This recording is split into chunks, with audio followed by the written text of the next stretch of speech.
آج مسلمانوں کو ساری چیزوں کا اندازہ ہو رہا ہے. میرے پاس مال کم ہے اس کا اندازہ ہو گیا, میرے پاس اچھے کپڑے نہیں اس کا اندازہ ہو گیا, میرے پاس عمدہ مکان نہیں اس کا اندازہ ہو گیا, میرے پاس ذاتی گھر نہیں اس کا احساس ہو گیا, میرے پاس عیش و عشرت کے ساز و سامان نہیں ہے, مسلمانوں کو اس کا اندازہ ہو گیا, نوجوانوں کو اندازہ ہو گیا. اس کے پاس اتنا بڑا موبائل ہے, میرے پاس اتنا بڑا موبائل نہیں ہے, اندازہ ہو گیا. اس کے پاس اتنی بڑی گاڑی ہے, میرے پاس ایسی گاڑی نہیں, نوجوانوں کو یہ اندازہ ہو گیا.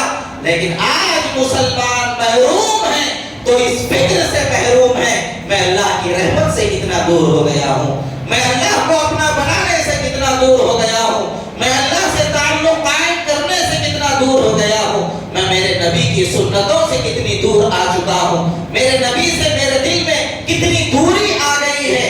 میرا چہرہ کیا حضور کے غلامی کا ثبوت فراہم کر رہا ہے؟ یہ احساس مسلمانوں میں نہیں رہا. ذکر کی لذت سے ہم لوگوں کو دوری ہو گئی.